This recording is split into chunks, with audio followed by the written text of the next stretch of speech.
Suma jalechun rufa bohar siti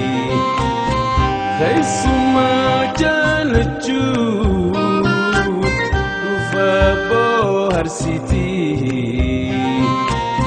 Odo arkahin kufne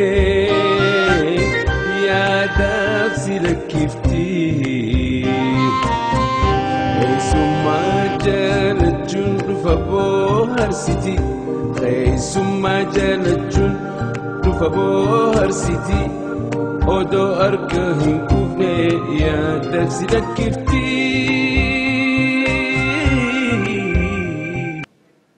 Tisona gafanaan jeen Oromiyaa dhiigala fe'itiyaa biyya baakiyyaa ilmi abbaa malee dhalatu biyyan qabaata na boosistu oonnetiyaa tirotiyaa Hafiz Oromiyaa Xiyyaara samirraa nuuftu Finfinneerraan gadda barraaninni Boolirraan gadda barraaninni Ana garaan kun hamaate shakkee jaalalleetu Aniitu si agarraani Xiyyaara samirraa nuuftu Finfinneerraan gadda barraaninni Boolirraan gadda barraaninni Ana garaan kun hamaate askoo yaa lubbuutu Aniitu si agarraani Faayatu bareedu uumamaan badhaate Faayatu bareedu uumamaan badhaate Baay'ee naatti tola osoo tiyya taate Baay'ee naatti tola osoo tiyya taate. Jirra jirtu kabajamtoota daawwattoota televezyiinii Hararii sagantaan waarii aladaa takka jettee jalqabdee jirti. Waariin aladaa egaa keessummaa qabattee dhuftee jirti. Keessummaan keenya har'aan tanaa ol guddataa dargaggeessa weellisaadha. Laata weellisaan kun eenyu? Tan jettuuf na biratti argama. Urgeessaadha. Mee Urgeessaa gama gaaffii deebisaa keenyaatti achi tarkaanfachuu keenyaan dura sirba keetiinis akka jettee daawwattoota TV Hararii bohaarsitee jalqabdee jirta saganticha. Mee ati eenyu? Eessatti dhalattee? Eessatti guddatte? Seenaa jireenya keetii. Ayyee akkuma beekamu maqaan kee Urgeessaa yookaan immoo Urjii isheetu naan jedhu. Maaliif maqaa lama ta'ee tarinaan jechuu dandeessa? Ayyee Urjiin akkuma beekamu akka kayyuu kee baay'ee waan na jaallatu. Bakka hedduutti argama yeroo ergaan ergatu achis asis nan kaadhan hin baay'atu kanaaf ati urjii jedhee maqaa nama moggaase kanarraa kaasitan maqaa Urgeessaa yookiin Urjii jedhu kan nama gaafadhe. Mee gaaffii deebisaa keenya Urgeessaa jechaati moo Urjii jechaa taasiyaamuure? Haaya lachuu hin danda'amu. Mee Urgeessaa fi Urjiin Urgeessaa yookaan Urjiin eessatti dhalatee eessatti guddate? Ayyee akkuma beekamu waan godina Shawaa Kaabaa ittiin dhaladhee godina Shawaa Kaabaa magaalaa Sulultaa jechaadha bakki nani dhufe barumsa kiyyaas achuma baradhe yeroo ammaa kana immoo akkuma beekamu barataa joornaalizimii yuunivarsiitii Haramaayaa ta'e waggaa tokkoffaa barachaatiin jira jechuudha. Gaazexeessaadha jechuudha. Kanaafuu ogummaa kanaafis haala miti. Kanaafuu daawwattoota keenya irraan gaaffii deebisaa qofa osoo hin taane bohaarsaatii hamma xumuraatti kan faana turru. Mee gama gaaffii deebisaa keenyaatti dhufuun dura seenaan jireenya keetii maal fakkaata? Ijoollummaatti deebinu? Waa'ee ijoollummaa? Hin danda'ama. Seenaan jireenya kiyyaa akkuma beekamu ani ijoollummaa kiyyarraa kaase naannoo waggaa 7 yeroo ta'u gara mana barumsaa galee osoo mana barumsaa galiin garuu barumsaa fi muuziqaa baay'een jaalladha. Akkuma beekamu sirbaatiin deemaa jira yeroo karaa deemus gurbaatti fayyaa qabummaa nutti hiitaa walirraa taa'inaan jechaa turan. Daa'imummaarraa jalqabdee. Kanarraa barumsa sabbaa kiyyaa akkana seessisnaan ofiifaan gaafadhee jira yeroo kana ijoollummaa ta'e jechaadha. Na seessisee tokkoffaa malee bahuun jedhaan jechaadha abbaa kiyya. Yeroo sana na seessisee ani akkuma seenan sadarkaa tokkoffaa haga kutaa 12 haala sana sadarkaa tokkoffaan barumsa kiyya xumure. Akkuma beekamu immoo muuziqaa baay'ee waan jaalladhuuf miidiyaan mana barumsaarra yeroo hedduun jira waan ta'eef achi keessatti gumisa keessatti hirmaachaatiin ture. Yeroo adda addaatti mana barumsaa keessatti akka durataa miseensa hawwisoo sanaa ta'eetiin hojjechaa ture. Akkuma yeroo san kutaa 8 ministeerii horadheen abbaa kiyya yeroo gaafadhu muuziqaa hojjechuudhaaf jechuudha. Fedhii walaloo balleessuu fi waan akkana hedduu baay'ee keessi kiyya gammadaa waan ta'eef manneen barumsaa irratti walaloodhaan beekama jechuudha. Daa'imummaarraa ijoollummaa kiyyarraa kaasee jechuudha. Kanarraa kaasee abbaa kiyya yeroo kutaa 8 yeroo ta'u yeroo gaafadhu inni akka muuziqaa hojjetu saniif fedhiin qabu ture. Maaliif mucaan kun barumsa waan danda'u kallattiidhaan amma gara muuziqaa sanaa yeroo gale sammuu isaa kallattii sana deema waan jiru tokko qabatee danda'e jechuudha. Kanarraa kaasee yeroo sana nan bu'aa ture jechuudha. Maaliif fedhiin qaba waan ta'eef yeroo sana nan barreessaa nan hojjedha. Bakka sagalee sana garaadha. Ofuma kiyyaa akka deeme yookiin bosona keessa deematan weellistoonni kun yeroo akkas godhan gocha sana waan arguuf isaan jalas laalee anis sirboota adda addaa akkeessaa ture jechuudha yeroo sana. Haaluma sanaan yeroo kutaa 8 sana didee na obsinaan jedha. Yeroon gara kutaa 10 yeroon galu akkuma kutaa 10 qormaata fudhadhee abbaa kiyyaa gaafadhe jechuudha. Qormaata biyyoolessaa. Siin kennuudhaan jedhaa ture birri. Akkuma sanii mimmaan faala kana cobsee jechaadha waan saniin kennee jetteen. Hayyee akka daa'imaatti jechuun. Haala ajaa'ibatiin hin boynu gara. Boo'ee bakka uumaan jedhu soobeetu na didataari. Itti deddeebi'ee gaafa naaf kenne. Si fayyamame. Na fayyamee maallaqa sannaa kenne ani gammachuudhaan gara istiidiyoo deemee jechuudha. Egaa sanirraa eegalteeti gara ogummaa kanaatti kan dhufuu dandeessi. Akkamii akka ijoolleetti taphaa fi kana kanaan hin guddanne moo muuziqumaan taphachaa guddatte moo? Taphni gosa adda addaatu jira kan hin taphadha yeroo baay'ee yeroo fedhiin kiyya fedhii barnootaatiif nan qo'adha sagantaadhaan hin qo'adha fi akkasumas fedhii muuziqaa walaloowwan adda addaa barreessuuti jechuudha. Daa'imummaarraa hoo? Meeqa eenyutu fakkeenya siif ta'e laata sirboottan gaafas dhaggeeffachaa turte ni yaadattaa laata? Sirboottan gaafsan dhaggeeffachaa ture keessaa sirba Taaddalaa baay'een jaalladha. Taaddalaa Gammachuu. Sirba Qamarii Yesuuf baay'een dhaggeeffadha. Nana keessallee jaalladha. Mee sirba Qamarii Yesuuf kan akkam joofaa? Sirba Qamarii Yesuuf teessoo nagaafannaan jiin Oromiyaa kan jedhu. Hayyami sagaleedhaan daawwattoota TV Harariitiif irraa jiitii istiidiyoodhaa mee si gargaara? Haaya rakkoon hin jiru. Teessoo nagaafannaan jiin Oromiyaa. Gama ogummaa kanaatti yommuu dhuftu waa malee miti. Mee maalirraa kaatee gama aartii Oromoo guddisuutti gamana kaattee mee? Haaya ani yeroo baay'ee jechuudha. Dursa kana kennuuf jechaadha. Addunyaa kanarratti seenaa takka uumate maaliif namni jechaadha yeroo hedduu asirra jiraatu addunyaan sun addunyaa ergisaadhaan jiraannu jechaadha. Maaliif haga lubbuu teenyaan asirra jiraannuti immoo dabaree jiruuf yookiin seenaa dhaloota duuba jiraniif ergaa takka lafa kunuutti darbuu qabna. Maaliif haga jiru tanatti yoo gumaa takka uummata keenya kan duuba jiraniif lafa kunuun tarini isaan uumaa itti hojjechuu hin danda'u wanti fooyyessu hin jiran jechuudha. Maaliif wanti baakgiraawundii qabu dameensaa kan cimaa waan ta'eef ni guddata malee gara fuula duraatti deema malee duubatti deemuu hin danda'u. Kanarraa kaasee ani addunyaa kanarratti qonqotii kan amma nyaadhu caalaa seenaa takkaayyuu uummati addunyaa kanarraa haga jirutti uummata kiyyaa waan takka uummati murachuu barbaada jechuudha. Kanarraa kaasee fedhii akkasii kana baay'een qaba. Akkuma beekamu muuziqaa qofa miti abdiin koo walaloo qofa miti waa hedduu barreessaa hojjechaa jira.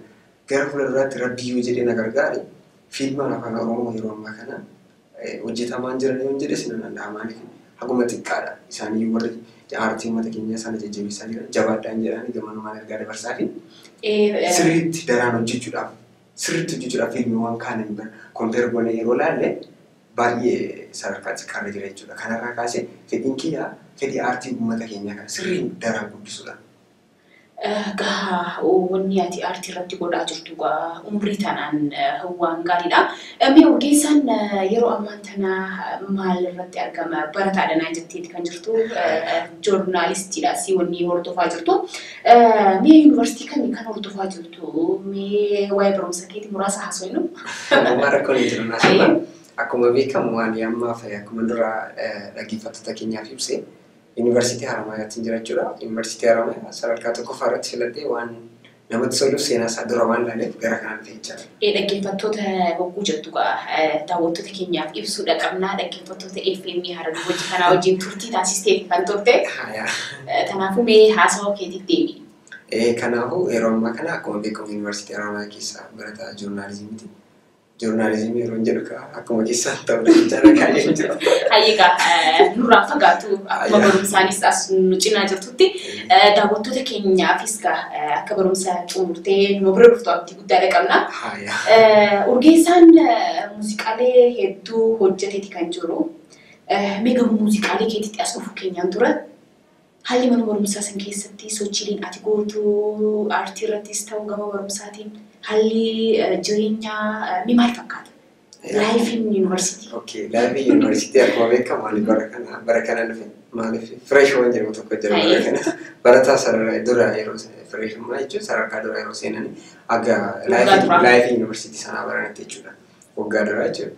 Ani yeroo ammaa kana akkuma beekamu achi keessa baandii illee hin jira. Universitiin baandiin qaba bara kana baay'ee hojiirra baay'ee hin jiru garuu nuti garuu hojii keenya achi keessatti hin deemne jechuudha. Maaliif anuma yeroo barnoota kiyyarraa qoodeen jechaadha. Maaliif halkan kana qo'achuu qabu sana guyyaa yeroo qabadde sanatti qo'addeen halkan immoo sagantaa kee deemitan sirboota akkuma beekamu sirboota hedduun dhageessa jira. Sirboota weellistoota hedduu waan dhageessuuf achi sagalee kiyyaa akkasitti hojjechaa jira. Universitiin laayifii achi keessa kana fakkaata akkuma beekamu. Barnootaatti nuti qabate joornaalizimii maal akka baran baratee bira dabarteetis hin beektan fakkaata. Yemmuu sadarkaa yuunivarsiitii kanatti waan baay'eedha kan namatti baay'atu. Waa malee miti atis gama wallee dhufuun kee jaalalaa wajjinis wal qabsiisee waan baay'ee ni haasofna. Urgeessaa wanni gama walleetti isa fide jaalala waan jettu takka hin dhagee jiru urgeessaa wanni kun hangam dhugaa? Hangam dhugaa laata wanni kun? Sirriidha garuu akkasii sosoon taane jaalala hoggaa jennu jaalala aartii ta'uu danda'a. Maaliif kaayyomti muuziqaa sun fakkeenyaaf muuziqaan akkuma beekamu tokko aartii keessa waa hedduu jira. Akkasumas immoo namni tokko yeroo gama muuziqaatiin gama walalootiin gama adda addaatiin yeroo ergaa dabarfachuudha kaayyoon isaa jechuudha. Fakkeenyaaf waa'ee gadda gammachuu fi wantoota kana fakkaatanii achi keessa fakkeenyaaf sirboonni jaalalaatis kan hojjedhee jaalaltis naqabee hin jira jechuudha. Akkasumas immoo sirboonni hunduu haaluma wantummaa isaa irratti hundaa'e jechuudha barbaadetan. Gaafa si qabdee akkamsi goote laata? Haalli yeroo san ture. Ani gaafa na qabde jechuudha. Jaalala irraa baay'een kontirool of godhaa ture jechuudha. Qabaa turte? Maaliif barumsa kee irratti waan dhiibbaa uumna fakkaata jechuudha. Inni uumas jedhee waan yaaduuf jechuudha. Maaliif yeroo baay'ee ijoolleen shamarran natti dhiyaachuu barbaadu. Ani tinuma addumaan itti machaadha. Wanta akkana akkaan jedhan yeroo kutaa fudhata akka na qabdi jaalalti. Yeroo san mucayyoo tokko jira. Mucayyoon kunis ani biratti baratu turte gidduu biraa irraa dhufte. Ani barumsa xiqqoo ijoollee kanarra caalaa waan danda'uuf natti dhiyaachuu barbaadde. Yeroo natti dhiyaatu rakkoon jiru nan simadha jechuudha. Sanuma keessa jaalatti na qabde. Mucayyoo sun immoo ishiin illee na jaalattee turte. Na jaalatte sababa hin taane adda baane yeroo ishiin adda baatu ishiidhaan adda ba'u keechi kee baay'ee waan nagaddeef faayyaa bareedu uumamaan badhaadhii baay'ee natti tola osoo xiyyaataatiin jedheen. Bichuu sana ammayyaasee jechuudha dhuguma dubbachuuf. Ishiin garuu yeroo ammaa kana heerumte aadaamaatiiti jechuudha. Kanaaf rabbii jira. Sirba kana sababa kanarraa hin weelliseedha.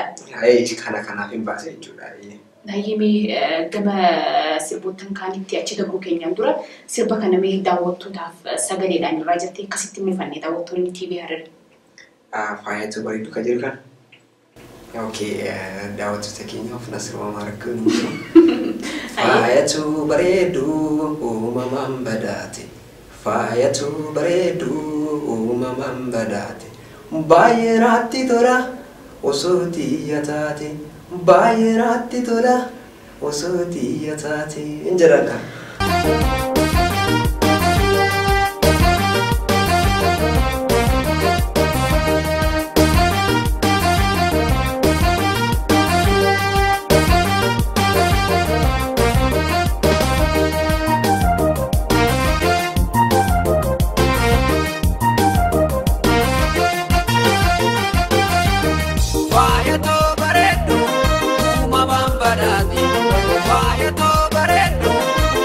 Mamba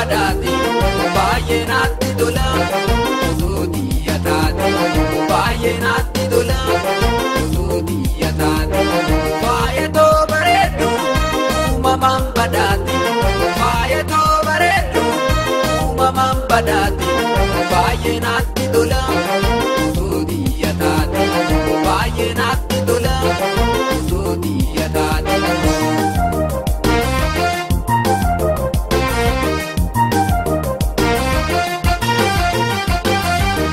bareje sherume wagayo budai odokan kodati bayeira alkangari yada shenna nada anumi dami asira gata itudan galatu ya urgi barisa kalito bubati adoni barenda ada katilalu nami kute garu basini madar itudan galatu ya urgi barisa kalito bubati adoni barenda ada katilalu nami kute garu basini madar barenje sheume wagaya budai odogan godati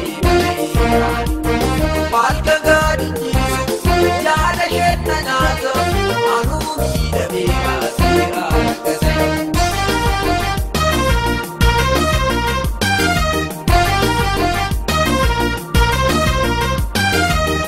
anura kadera anu kamera enyu tuna parke durba oromia asapujana lagi biva kama keti ana jeta keti wakayo parete amana ke kandu marisi kisi ichona nubatu ananga amatu una kabakija jana dana muti sinamba yoaka amara yoaka kalbike bai bai dera ando sin barbado una kira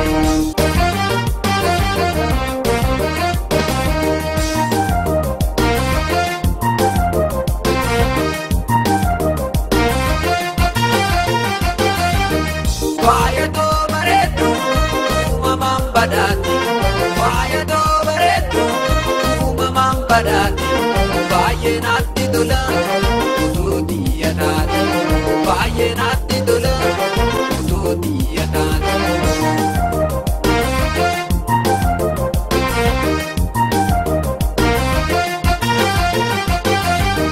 Barenje sheume wagaya budani odokan kodati bayeira alkangari yada shenna nada anumi dami asira gata itudan galatu ya urgi barisa kalito bubati kisa adoni barenda ada katilalu nami kute garu basini madar itudan galatu ya urgi barisa kalito bubati kisa adoni barenda ada katilalu nami kute garu basini madar barenje sheume wagaya budai odogan godati bayeira halka gadi jisu yada shenna nada anumi dami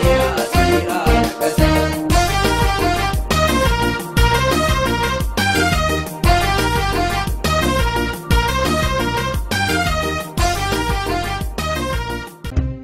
Suma jalechun rufa bohar siti Suma jalechun rufa bohar siti